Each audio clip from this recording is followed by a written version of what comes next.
Bonsoir à tous et merci de rester fidèles au programme de votre chaîne panafricaine internationale. Merci de nous retrouver dans ce nouveau numéro de Tête à Tête. Je m'entretiens aujourd'hui avec une jeune femme du nom de Siseba. C'est une métisse soninké Peul qui vit en France. Elle est actuellement à Dakar, donc j'ai saisi l'occasion un petit peu pour discuter avec elle. Cette femme a multiples casquettes. Mais je vais en relever particulièrement 3 à 4. La casquette de femme artistique, la femme entrepreneur, ainsi que la femme militante, parce qu'elle a longtemps milité justement pour les femmes qui vivent en banlieue, précisément en France à Paris. Mais je vais laisser soin à mon invité de rentrer plus en détail dans sa présentation. Sissé, bonsoir et merci d'avoir répondu à mon invitation. Bonsoir Kenda, merci de me recevoir. Comme tu l'as expliqué un peu plus tôt, je suis née, grandie en France, donc Peul soninké, voilà. J'ai longtemps milité depuis très jeune pour la cause des jeunes de banlieue.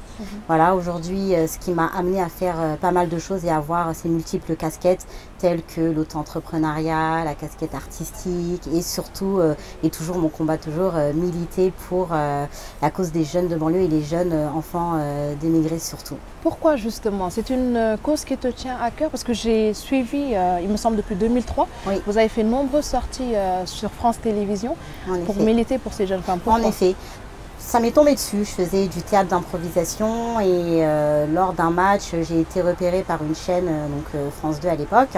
Donc on m'a proposé de faire des mini-reportages et de représenter des sujets qui mettaient en avant la banlieue. Et j'ai constaté que c'était pas souvent des sujets qui mettaient les jeunes en avant. C'était souvent des sujets un peu négatifs et de ce fait là je me suis dit qu'il fallait peut-être changer la donne parce qu'il y avait autre chose à montrer. Et de là, mon côté artistique avec le côté militant ont commencé à se confondre.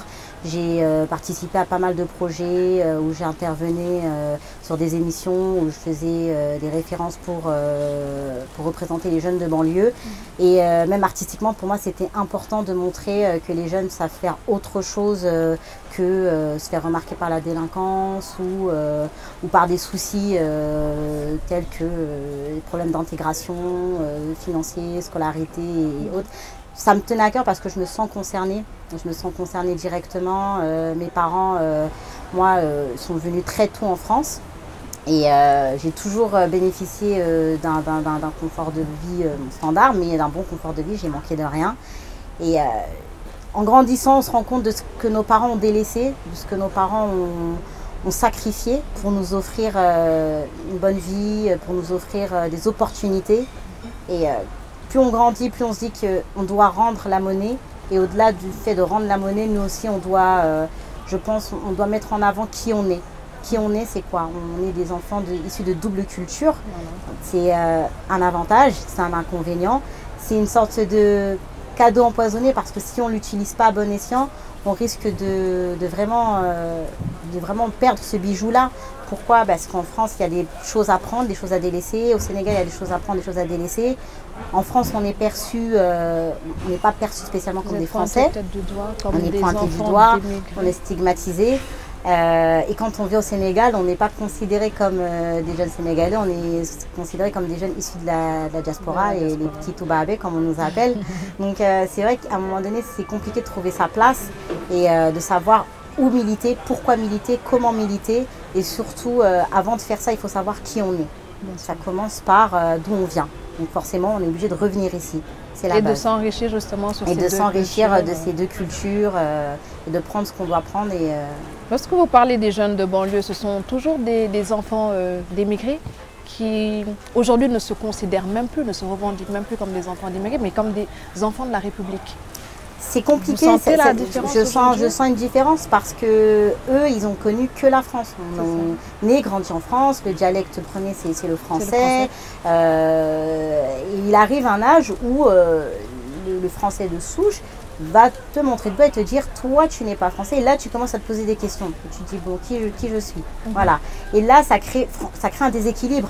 On minimise cette chose-là, mais ça crée un réel déséquilibre parce qu'on a des jeunes qui disent aujourd'hui je ne suis pas français, mais qui mettent pas les pieds au Sénégal.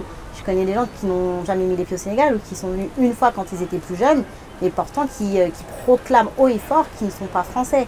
Et c'est là où moi j'essaye d'intervenir et essayer de montrer à ces jeunes que le métissage n'est pas une tare. En fait, on est donc français, originaire du Sénégal, voilà, de confession chrétienne ou musulmane pour certains et d'autres. Donc le tout, c'est vraiment de se trouver une stabilité. De trouver une stabilité, un équilibre entre les deux, ce qui n'est pas spécialement évident, mais il faut le vouloir.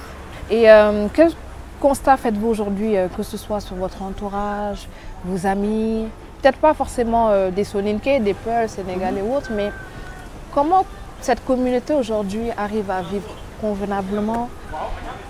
Quel combat, que ce soit dans la vie privée, professionnelle? La France d'aujourd'hui, c'est quoi pour lui? Aujourd'hui, la France, pour nous, c'est... moi, je vais parler pour moi, parce que chaque personne a une vision différente. Moi, aujourd'hui, je dirais que la France, c'est un de mes pays, voilà. Mon pays d'origine, mon pays de cœur, là où je me sens vraiment bien, c'est le Sénégal. Mais la France, c'est mon pays aussi. Et c'est un pays où je dois, entre guillemets, me développer pour aider mon vrai pays, mon pays d'origine à se développer. Parce que mes parents ont quitté tout ce qu'ils avaient pour nous offrir un confort de vie, que ce soit l'éducation, que ce soit l'accès aux soins, que ce soit l'accès à des financements et autres. Donc aujourd'hui, pour moi, la France, c'est un tremplin. Même si j'y suis née, que c'est mon pays, certains le prennent comme un acquis en se disant bon, moi je suis née en France et puis je vais me contenter du peu, je vais me lever le matin, je vais juste travailler, rentrer chez moi et ça s'arrête là. Ou même rester à ne rien faire. Pour moi, c'est inconcevable en fait. Parce que quoi qu'on dise, quoi qu'on fasse, quand on se regarde dans le miroir, on voit bien. J'ai beau dire que je suis française, je ne serai jamais française à 100%. Je suis juste française sur un papier. Mais dans le fond, je suis sénégalaise. Et ça, c'est une réalité.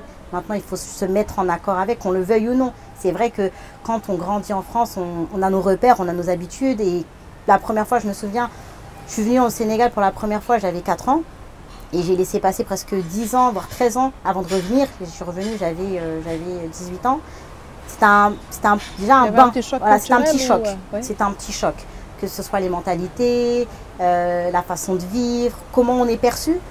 Au Sénégal, les jeunes de France, nous, on est perçus comme des jeunes déracinés. Pour eux, moi, je me souviens, la première fois qu'on m'a vu prier, on m'a dit, mais vous priez en France?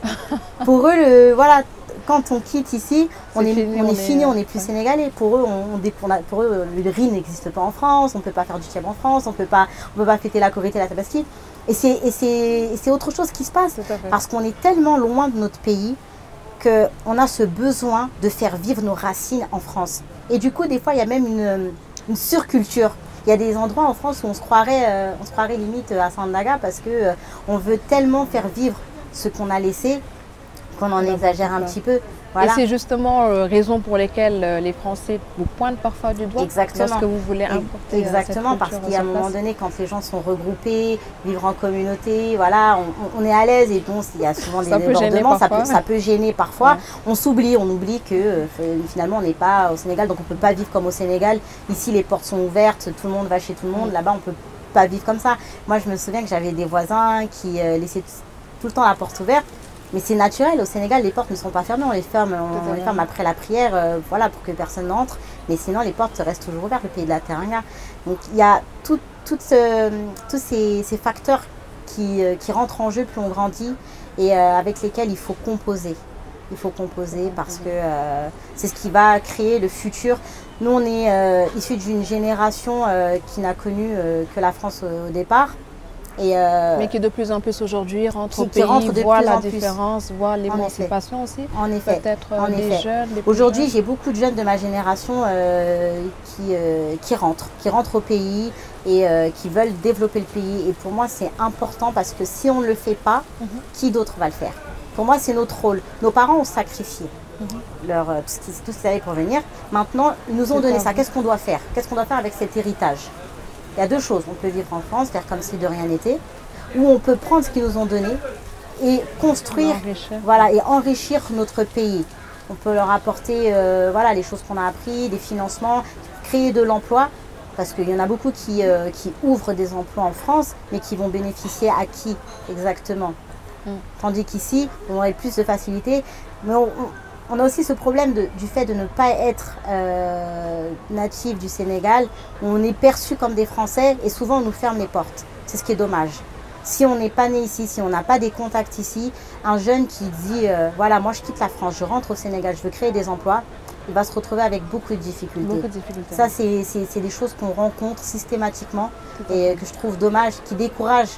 Souvent, il y en a qui viennent et qui repartent et qui disent non, c'est pas la peine, c'est trop difficile, c'est trop compliqué. Et il y a tellement de choses qu'on pourrait faire aujourd'hui. Et moi, c'est vraiment mon combat d'inciter les jeunes à investir au Sénégal, à faire des projets pour créer de l'emploi, pour faire vivre notre pays. C'est à nous de le faire vivre, en fait, ce pays-là. C'est notre pays, en fait, avant tout. Justement, vous êtes entrepreneur, comme je disais tout à l'heure, vous êtes lancé dans l'entrepreneuriat. Avant ça, vous étiez, enfin, vous travaillez… Avant ça, je travaillais en tant qu'assistante commerciale, voilà, pour un patron, avec des horaires de bureau, voilà. Je pouvais me limiter à ça, mais je ne trouvais pas de satisfaction en ça, je ne m'épanouissais pas et j'avais vraiment l'impression de servir à rien. Pour moi, dans la vie, il faut avoir un but. Il faut avoir un but et un but qui a de la valeur. Aujourd'hui, mon but, c'est de faire travailler les femmes au Sénégal parce que pour moi, les femmes, c'est l'avenir. Les femmes, c'est celles qui font vivre le foyer, c'est elles qui éduquent les enfants. C'est sur les femmes qu'on se repose. Et pour moi, si on leur donne les moyens, elles peuvent faire des choses extraordinaires. Surtout les femmes qui se trouvent en région, qui avec peu de choses font des choses extraordinaires. Aujourd'hui, on voit quand une femme a un peu de bagage, un peu de pouvoir, elle fait avancer les choses. C'est une réalité. Et c'est pour ça que les hommes ne laisseront jamais une femme au pouvoir. Sinon, ils seraient mis à la poubelle. Vous êtes une féministe? Je ne sais pas si ce mot-là, il ne me plaît pas parce que je ne peux pas être autre chose qu'une femme. Pour moi, une femme ne peut pas militer pour autre chose que sa condition, en fait. C'est plus que dire qu'on est une femme, c'est un tout, c'est un art, c'est une bénédiction d'être une femme, pour moi. C'est une bénédiction. Voilà. Et donc, vous avez lancé récemment votre gamme de capillaires pour la peau. Voilà, DCR, voilà. Oui. C'est quoi DCR? Alors DCR, c'est quoi? C'est une histoire en fait. Avant d'être une crème, avant d'être un projet professionnel, c'est une histoire. Et c'est l'histoire de quoi? De la beauté féminine, de la beauté au naturel. Où quand on est en France, on est dans un climat qui n'est pas adapté. Même si on est là-bas, c'est un climat qui n'est pas adapté pour notre peau, pour nos cheveux. Donc c'est l'histoire de… Le froid. Voilà, c'est une histoire d'une fille qui dépense vraiment des centaines d'euros dans des produits pour avoir des beaux cheveux, pour acheter des greffages, une belle peau, et finalement qui se rend compte que c'est pas adapté à nos produits. Donc à force de rentrer au Sénégal régulièrement, j'ai observé chaque séjour au Sénégal pour moi, c'est une source d'inspiration parce que tout est ici en fait. Et je me suis rendu compte que on ne tapait pas à la bonne porte.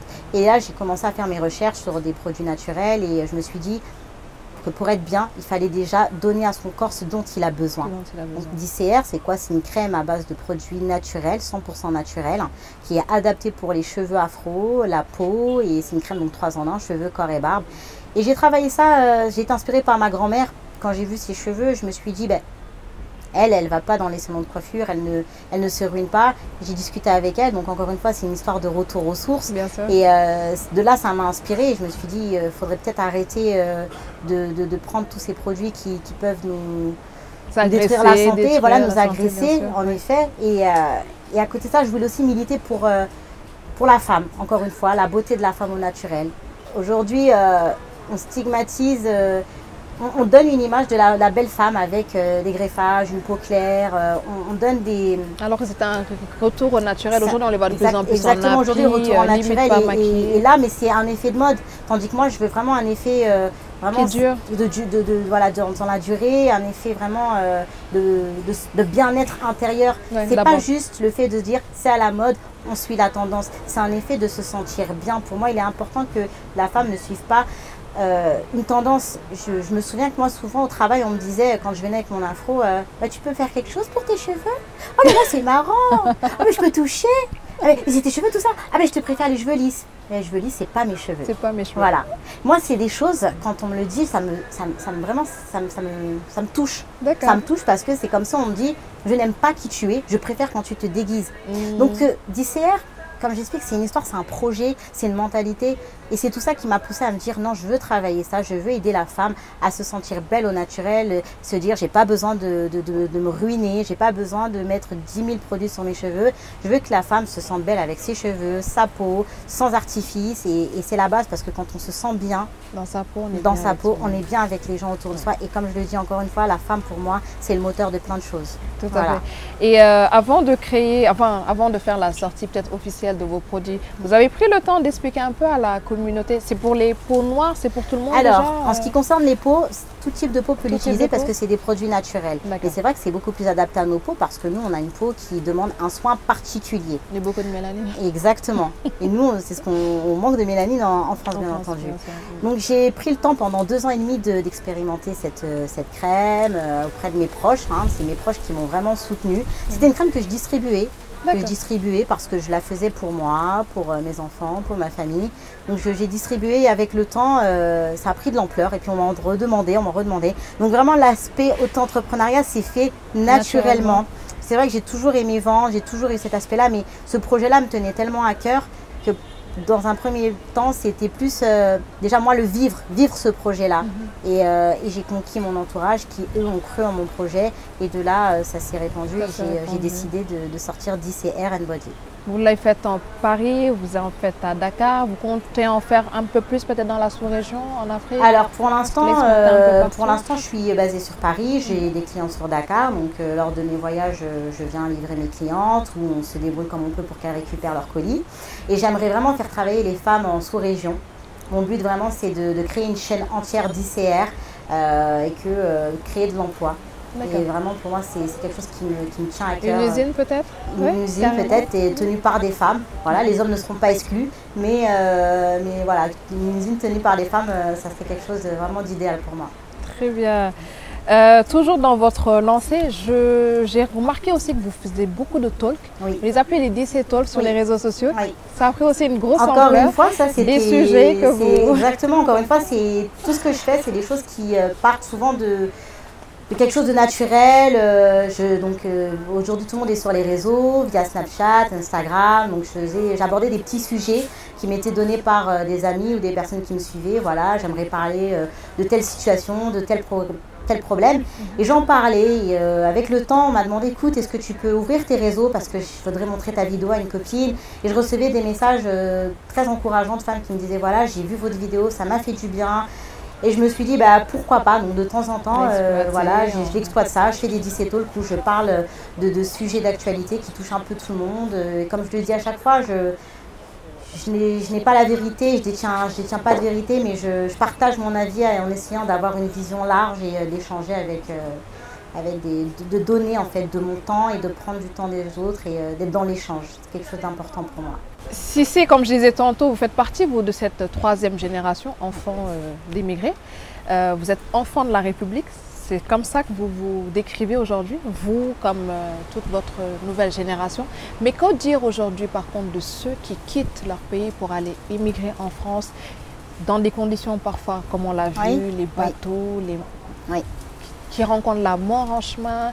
Cette situation de désespoir aujourd'hui, c'est dû quoi? Aux leaders peut-être? À nos leaders? C'est dû à nos leaders et à nos médias malheureusement.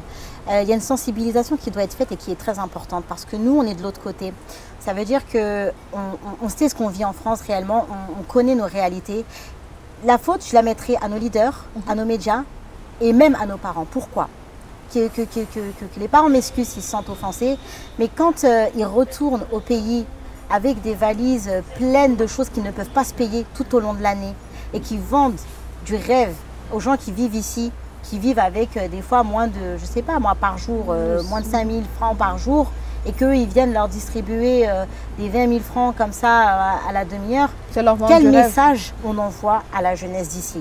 Même les jeunes issus de France, quand vous venez au Sénégal, quel message vous envoyez aux jeunes qui vivent ici, qui galèrent quand vous venez dans les restaurants et que vous dépensez des sommes?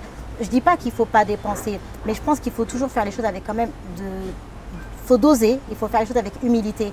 Et je pense qu'il y a un décalage, parce que même si l'euro est beaucoup plus fort que le CFA, il y a un décalage qui se crée. Et des gens à Paris qui des fois dorment le frigo vide, viennent ici et jouent les enfants de ministres, ils te vendent une situation qu'ils n'ont même pas.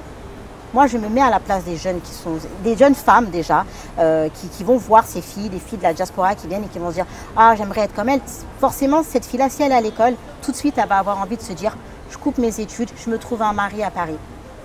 Et là, cette fille-là, ça pouvait être un soutien de famille au Sénégal, ça peut même devenir quelqu'un. Ça peut être toi, Penda, ça peut être une autre personne qui va réussir dans sa vie, mais cette personne-là va préférer ressembler à quelque chose qui n'existe pas en soi. Parce que moi, aujourd'hui, je suis là, aujourd'hui avec toi sur ce plateau. Quand je vais rentrer à Paris, je vais travailler, je vais remettre mes baskets, mon jean et je vais courir. Et mon foulard, il sera de travers et mon maquillage, il sera fait rapidement. Voilà, tout simplement. Donc, je pense que nous, on a une part de responsabilité.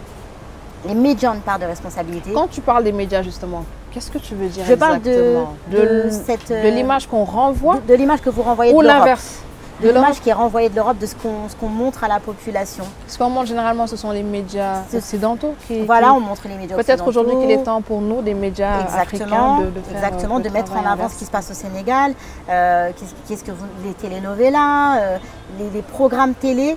Ce n'est pas des programmes qui aident à donner une ouverture d'esprit.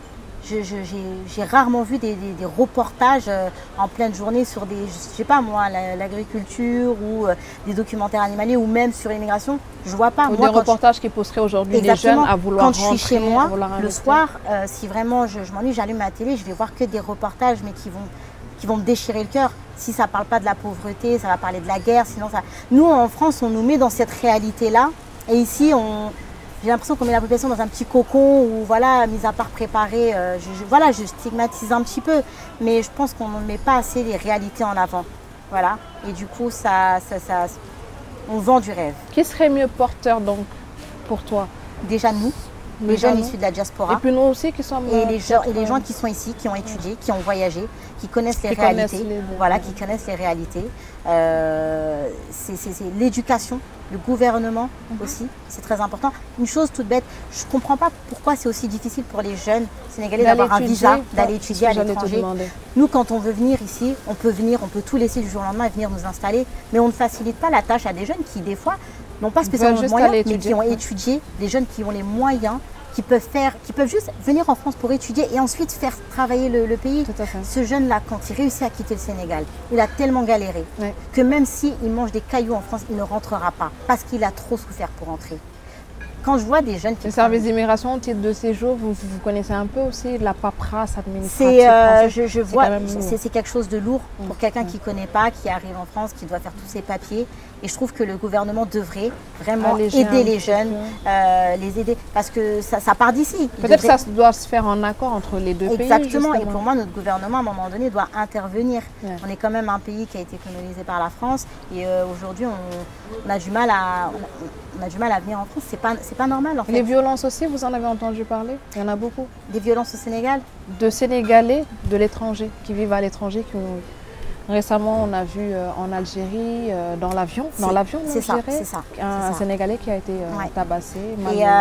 Et c'est quelque chose qui nous meurtrit parce que même quand ils prennent la pirogue ou qu'ils passent par le désert, ils sont maltraités. Ils sont maltraités et malheureusement, ça, c'est des choses qui ne sont pas assez médiatisées. Et il y a des jeunes qui continuent d'aller émigrer ailleurs parce qu'ils pensent qu'ils verront mieux, ils pensent que ça sera mieux. Et on leur montre pas les réalités, on leur facilite pas la tâche ici non plus. Donc faut vraiment les sensibiliser sur ça.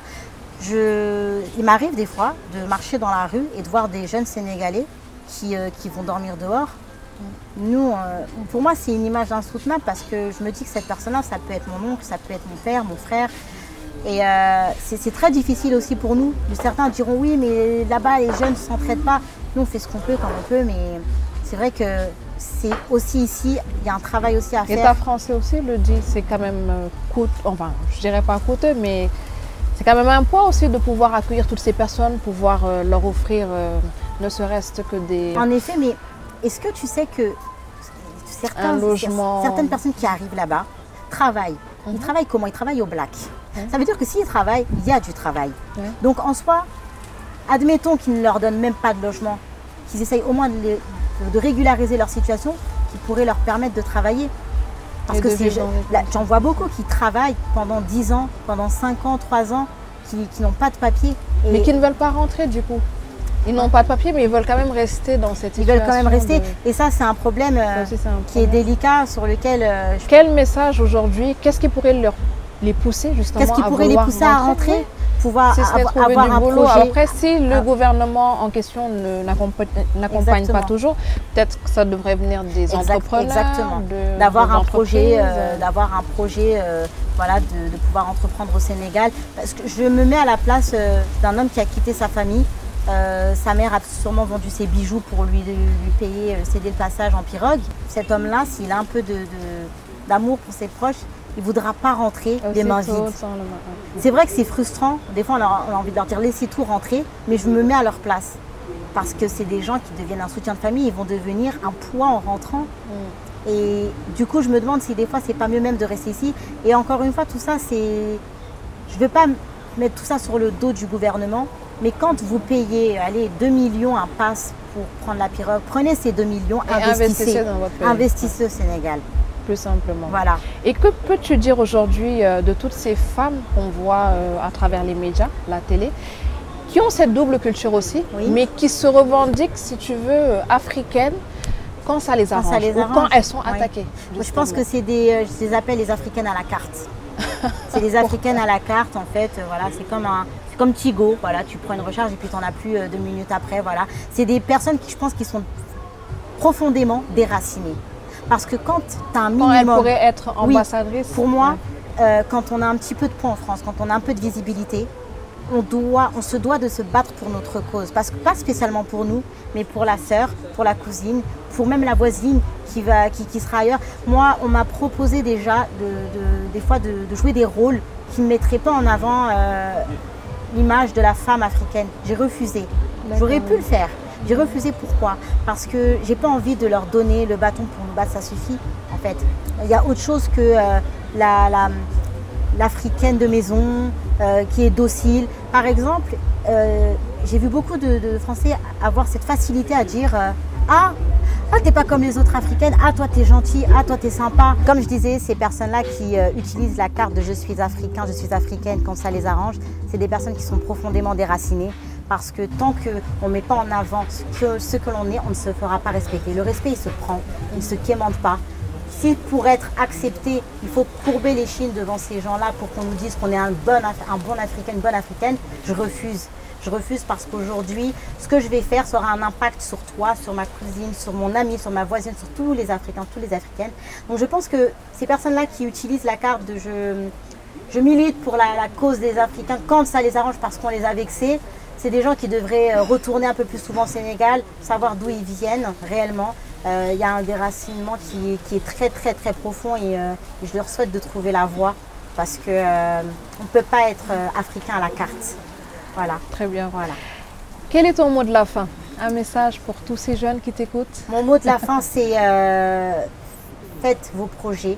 Ne vous laissez pas polluer par les peurs des gens. Si on vous dit que vous ne pouvez pas le faire, faites-le parce que vous ne l'avez pas encore fait. C'est important de se lever et même si vous vous trompez, même si vous allez vous casser la figure, vous pourrez vous dire que vous avez essayé. Mais tant que vous n'essayez pas, vous ne pourrez pas savoir. D'accord? Il ne faut pas avoir peur. Et sachez que quand c'est dur, c'est que c'est bon. Voilà. Donc moi, j'incite tous les jeunes de la diaspora à rentrer, à faire des choses pour le pays. Et j'incite tous les jeunes sénégalais à aussi travailler ici, à investir ici. Et aux femmes de se débrouiller, de faire des choses, de créer. C'est un pays qui est tellement inspirant, il faut créer. La création, c'est mon mot de la fin. Merci beaucoup, Cissé. Merci à toi, Penda. Merci de nous avoir suivis. J'espère que cet entretien vous aura plu. Je remercie également le restaurant COP21 pour nous avoir accueillis dans ces lieux. À très bientôt.